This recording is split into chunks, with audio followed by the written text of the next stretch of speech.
Welcome to today's 5-minute Bible study in the book of Deuteronomy. Today we begin looking at Deuteronomy chapter 7. Now, as you examine the book, chapters 7 through 11 are going to form another unit of the book. Now, we've seen and mentioned several times already as we've been making our way through this wonderful book that the children of Israel are camped on the east side of the Jordan River. They're about to cross over the river and take possession of the promised land.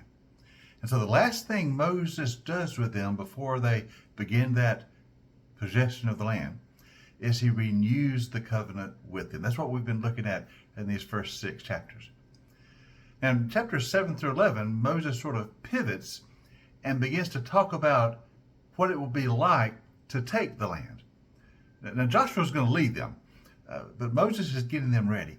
And he's telling them what it's going to be like to take possession of Canaan, of the promised land. So the things they must do. And the first thing he tells them in chapter 7 is when you go in and take this land, God's going to give it to you. But you are not to intermingle with the peoples already there. You're not to simply become part of the Canaanite peoples. Now notice what he says in the first few verses of chapter 7. Now, when the Lord your God brings you into the land you are entering to possess, and he drives out before you many nations, the Hittites, the Girgashites, the Amorites, the Canaanites, the Perizzites, the Hivites, and the Jebusites, 7 nations that are larger and stronger than you are. And when the Lord God has delivered them into your hand, and you have defeated them, then you are to destroy them totally. Make no treaty with them, show them no mercy. Do not intermarry with them. Do not give your daughters to their sons, or take their daughters for your sons.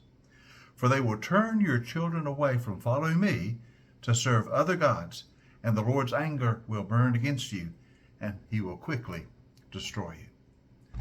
Now Moses is telling them that when you enter the land, the nations already there are more powerful than you. There are 7 nations that are in possession of the promised land. You will dispossess them. I will drive them out before you. Even though they're larger than you, even though they're stronger than you, I, the Lord your God, will be with you. I will deliver them into your hand. Now, once you've conquered the land, what are you going to do? The temptation will be to simply merge with the people who are already there, to become part of them. They're already established. They've built cities. They've got a culture. They've been in the land for a long time. It will be easy to just immerse yourself in them to become part of them. That will be the temptation. Do not succumb to it. You are not to become part of them. You are to dispossess them. You are not to intermarry with them. You are not to become part of their culture. You are to dispossess them. You are to destroy their culture completely. Problem is, you see, if you just immerse yourself in them, if you just become part of them, you will be tempted to worship their gods, to follow their idols, to become involved in their religious practices, which will corrupt you, which will lead you away from me, and which will bring about judgment and destruction. They will be a temptation to you if you allow yourself simply to immerse with them. So the first thing to understand about when you go in to possess the land, you must dispossess them. I will defeat them.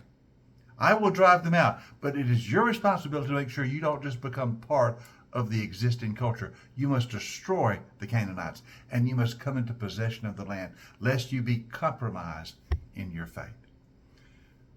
Now, we're going to see these are prophetic words. What's going to happen is the Israelites, when they go in, although they take the land, they're not going to completely dispossess the Canaanites, and they will be a constant temptation to them, and they will fall into the idolatry of the Canaanites. That comes in the history. Moses is warning them about that and telling them, as you prepare to take the land, you must be a unique people. You are the people of God. You must not become like the people of Canaan. You know, God says the same to us as Christians. We have to be a unique people. We can't just compromise our faith with the ways of the world. You know, in the book of Romans, chapter 12, the Apostle Paul says, do not conform to the pattern of this world, but be transformed by the renewing of your mind. We can't just conform to the ways of the world, lest we walk away from God. into worldliness. Israel faced the same thing. You can't conform yourself to the ways of the Canaanites. Otherwise, you will be like them and you no longer be the people of God. So this section about possessing the promised land starts with this warning.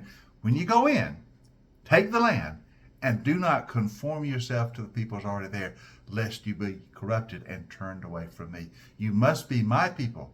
You must not worship their gods. You must not follow their ways. You must dispossess them and take the land. God promises he will give them the land, but you must not become part of the Canaanite culture. Okay, hope you join us tomorrow. We're going to continue looking at this section about possessing the land. So join us next time for our 5-minute Bible study in the book of Deuteronomy.